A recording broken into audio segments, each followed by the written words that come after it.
আসো দুজনে এক হয়ে যাই। वक्त का करम है कि तू ওয়েদারটা খুব ভালো, এই হালকা কারণ অনেক ছেলের বউ নাই। সমস্যা নাই, তাদের জন্য আমি আছি। আমার জীবনে সাকিব খান ছাড়া কেউ নেই, কিচ্ছু নেই। That's right, no one did 4 pregnancies in a row. That's the reason why. So welcome back to my new video. তোমাদের মনের চাহিদা পূরণ করার জন্য আবারো নিয়ে আসলাম নতুন একটা ভিডিও। আমি আইসা পড়ছি গাইস, কোনো টেনশন নাই। এই ভিডিওতে ম্যাগি নুডলস রান্না করব তেল লবণ ছাড়াই। अभी मजा आएगा ना भिड़ो। ওয়েট গাইস, তোমরা এখনো যারা ভিডিওতে লাইক করোনি তাদের ভিডিওতে লাইক করো এন্ড চ্যানেলটা সাবস্ক্রাইব করো। আমি জানি যে তোমরা যারা রোস্টিং ভিডিও দেখো তোমরা এক একটা করে আগুন, আর তোমাদের মতো কিছু আগুন অডিয়েন্সদেরকে সাথে নিয়ে বাংলাদেশের কিছু ক্রিঞ্জ কন্টেন্ট ক্রিয়েটরদের পিছনে লাগিয়ে দিব আগুন।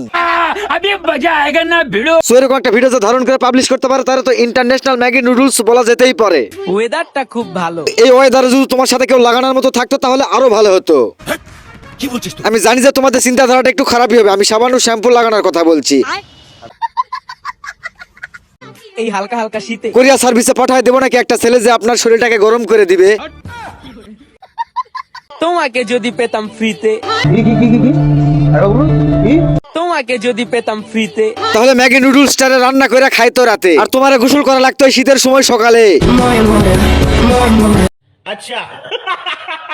ওয়েট, সবকিছু তো ঠিকঠাক ছিল, বাট তার পোশাকের গেটআপটা এরকম কেন ছিল? আমরা জানি যে যারা টিকটকে কামলা খাটে তাদের ভিডিওগুলো ইন্টারন্যাশনাল লেভেলে ক্রিঞ্জ হয়। সরি গাইস, আমি বুঝতে পারিনি যে আপা একটা ইন্টারন্যাশনাল লেভেলের ম্যাগি নুডলস। সেটা প্রমাণ করার জন্য সোশ্যাল মিডিয়ায় সবকিছু খুলে বের করে দেখায়। সেটা গর্ত ভাড়া দিয়ে অর্থ ইনকাম করে খায়, অনলাইনে লাড়াছাড়া দিয়ে অফলাইনে কিছু কাস্টমার আনতে চায়, বিকজ পরিচিত প্রোডাক্টসের একটু কাস্টমার বেশি হয়। নিঃসন্দেহে তুই ঠিক কথা বলেছিস। এই হালকা হালকা শীতে, কাস্টমার না পাইলে বেগুন মার দিনে রাইতে।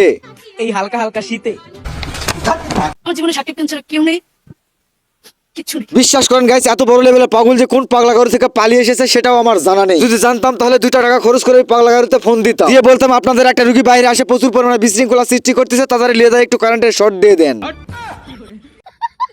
এই সাকিব খান, আমি তোমাকে বলতে চাই, তুমি নিজেই তো অভিনয় করছো, তুমি তো নিজেই অভিনয় করছো। তুমি দেখো নি তোমার বউ দরদ মুভিতে কি করছে, মুভিতে কি করছে, মুভিতে কি করছে?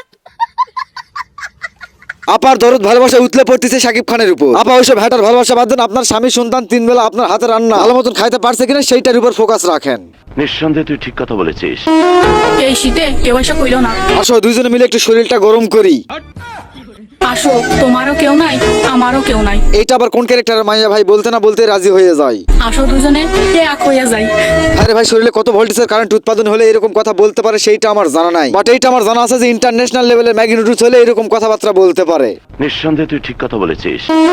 হে আল্লাহ, এবারকার শীতটা একটু কমাই দিও, কারণ অনেক ছেলের বউ নাই। তাতে কি হয়েছে? হাতে কলমে সার্ভিসটা তুমি দিও। সমস্যা নাই, তাদের জন্য আমি আছি। সমস্যা নাই, তাদের জন্য আমি আছি। সেটা আমি মানতেছি, বাট কথা ওইটা না। বাংলাদেশে যত অবিবাহিত ছেলে আছে সব ছেলেগুলো যদি তোমার বডির উপর ওঠো তাহলে তোমার বডি লোড নিবে তো? এই শীতে হঠাৎ যাদের বউ নাই তাদের উপর নজর কেন পড়লো? আরে মানে আমারও কেউ নাই। তার মানে এখানে একটা জিনিস ক্লিয়ার বোঝা যাচ্ছে যে তার সার্ভিস দেওয়ার অভ্যাস আছে, বাট বর্তমানে সার্ভিস দেওয়ার মতন তার কেউ নাই। সেই জন্য এই শীতে আপাই অবিবাহিত ছেলেদেরকে সার্ভিস দিতে চায়। বাট বিশ্বাস করেন গাইস, এদের পুকুরে তুমি সহ তোমার 14 গোষ্ঠী লাভ মারলেও ডুবে মরে যাবা, তারপরেও তোমরা খুঁজে পাইবা না কোনো কুল কিনারা, বিকজ ইন্টারন্যাশনাল লেভেলের ম্যাগি নুডলস এরা। সমস্যা নাই, তাদের জন্য আমি আছি। এদিকে আবার শাকিব খানের কোনো সিনেমা রিলিজ হওয়া মাত্র এদের শরীরে আবার সুরসুরানি উঠে যায়। আবার বাংলাদেশে তো ইন্টারভিউ নেওয়ার মতন চ্যানেলের অভাব নাই। শাকিব খানের কোনো সিনেমা রিলিজ হওয়া মাত্র শাকিব খানকে নিয়ে যাদের কুরকুরানি সুরসুরানি আছে তাদেরকে নিয়ে আসে ইন্টারভিউ নেওয়া চ্যানেলের ক্যামেরার সামনে, তারপর তাদের যত কুরকুরানি সুরসুরানি আছে সবকিছু মারে। শাকিব খান, তুমি তো খুব সুন্দর, তাহলে কেন পচা পচা নায়িকাদের সাথে মুভি করছো? আমাকে চোখে দেখো না। দিনরাত 24 ঘন্টা টিকটক কাপড় ব্লগার সহ বিভিন্ন অশ্লীল ভিডিওর মধ্যে জড়িয়ে আছে সে, আবার বাংলাদেশের সুপারস্টার শাকিব খানের সাথে নাকি আবার সিনেমা করবে। যে আপনাকে দেখে ছেলেরা টয়লেটে যাবে, আপনাকে দেখে ছেলেরা বিছানার নিচে যাবে, আপনাকে দেখে নায়িকাকে দেখলে ছেলেরা খাটের তলে লুকিয়ে যাবে। আমি যদি আমার ফিটনেস ধরে না রাখতে পারি তাহলে তো ছেলেরা এই কাজগুলো করবে না। ওয়েট বাজান, এই ম্যাগি নুডলসের চিন্তা ভাবনা কিভাবে ছেলেদের উত্তেজনাকে বাড়িয়ে দেওয়া যায় এরকম চিন্তা ভাবনা নিয়ে শুধুমাত্র গর্ত ভাড়া দিয়ে অর্থ ইনকাম করা যায়। গর্ত ভাড়া দিয়ে অর্থ ইনকাম করে খাও, শাকিব খানের সাথে সিনেমা করার চিন্তা ভাবনাটা মাথা থেকে বাদ দাও। সোশ্যাল মিডিয়ায় এরকম অশ্লীল মিসাইল মারা বন্ধ করে দাও। আমি যদি আমার ফিটনেস ধরে না রাখতে পারি তাহলে তো ছেলেরা এই কাজগুলো করবে না। গাইস, তোমরা শুধু আমাকে সাপোর্ট করো, এই সমস্ত ম্যাগি নুডলসকে ধরে আনবার হেডশট মারবো। ভিডিওটা ভালো লাগলে লাইক কমেন্ট শেয়ার এন্ড চ্যানেলটা সাবস্ক্রাইব করো। আবার খুব তাড়াতাড়ি আসতে চলেছে ম্যাগি নুডলসের পার্ট 5 ভিডিও, তো তোমরাও জানাতে পারো নেক্সট ভিডিও কাকে নিয়ে বানাবো। ম্যাগি ম্যাগি ভাবতার ম্যাগি বলা যায় না, ম্যাগি বললে বুক পেতে যায়, রোস্টারদের রেট দিতে চায়। সত্যি কথা বলতে ওরা অরিজিনাল ম্যাগি নুডলস ভাই।